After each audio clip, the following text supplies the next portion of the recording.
Punjab PCS के already आप देख ही रहे हैं कि नोटिफिकेशन आउट हो गई और 26 अक्टूबर को जो है इसकी डेट अनाउंस हो गई जिस दिन प्रीलिम्स एग्जामिनेशन कंडक्ट किया जाएगा।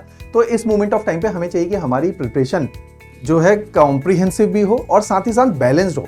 बैलेंस का मतलब है कई बार हम कुछ एक ऐसे एरियाज में ज्यादा काम करने लग जाते हैं जिसकी वजह से कुछ इंपॉर्टेंट एस्पेक्ट इस एग्जामिनेशन के नजरअंदाज हो जाते हैं। तो उस पर हम लोग ध्यान देंगे कि कैसे पूरी तैयारी को बैलेंस करेंगे।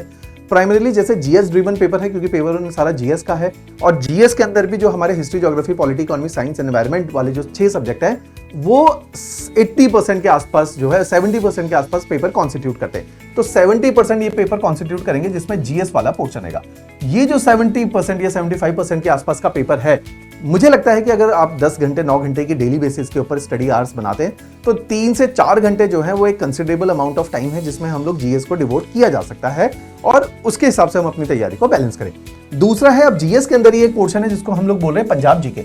अब पंजाब जीके से 15 से 20 सवाल हम लोग इस बार एक्सपेक्ट कर सकते हैं जो कि पिछली बार से थोड़ा हायर नंबर है। उसके पीछे रीजन है क्योंकि पंजाब के अंदर भी हम लोग देख रहे हैं कि भाषा का भी सीसेट के अंदर प्रपोर्शन इंक्रीज हो रहा है। ऐसे ही हम लोग उम्मीद करेंगे कि पंजाब जीके भी इस बार जो है ज्यादा पूछी जाएगी। तो उसी बेसिस के ऊपर, प्रीमाइस के ऊपर मैं बोल रहा हूं कि 15 से 20 सवाल पंजाब जीके के अंदर पूछे जा सकते हैं। तो उसके लिए हमने क्या करना है, पंजाब जीके को अगर डेली बेसिस पे 70 दिनों तक 1 घंटा दिया जाए तो पंजाब जीके कवर हो जाते हैं क्योंकि पंजाब के अंदर हिस्ट्री बहुत बड़ी नहीं है और जोग्राफिकली भी हम लोग देखेंगे कि हम लोग मैनेज उसको कर सकते हैं। इकोनॉमिकली भी बहुत ज्यादा डाइवर्सिफाइड स्टेट नहीं है। तो इसलिए अगर हम लोग डेली बेसिस पे 1 घंटा भी पढ़ेंगे तो 50 दिन के अंदर पंजाब जीके को अच्छे से रिवाइज कर सकते हैं, इन डेप्थ बढ़ सकते हैं।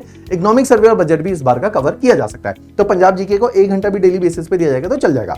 ऐसे ही करंट अफेयर मुझे लगता है कि पिछले साल नवंबर या दिसंबर से अगर हम लोग पिक कर ले तो 1 साल का डिसेंट करंट अफेयर कवर किया जा सकता है। इसके लिए हमारी काफी अच्छी मैगजीन है प्रीलिम्स के करंट अफेयर को लेके, जिसमें 19 थीम्स के ऊपर करंट अफेयर को डिवाइड किया गया है। उस मैगजीन को भी फॉलो किया जा सकता है ना। उसका जनवरी ऑनवर्ड भी आप एनुअल सब्सक्रिप्शन लेंगे तो वो दिसंबर की मैगजीन जो है जनवरी में पब्लिश होती है। तो जनवरी से लेके अभी तक की अगस्त तक की मैगजीन आपको 8 महीने की मैगजीन भी मिल जाती है एक साथ में। उसका भी अलग से कोर्स है, वो अगर फॉलो किया जाएगा तो मुझे लगता है कि वो डिसेंसी के साथ इस एग्जामिनेशन को केटर कर रहा है। उसी के साथ सीसेट, क्योंकि ऑल्दो यूपीएससी के अंदर आप देखोगे सीसेट क्वालिफाइंग है लेकिन टफ आता है।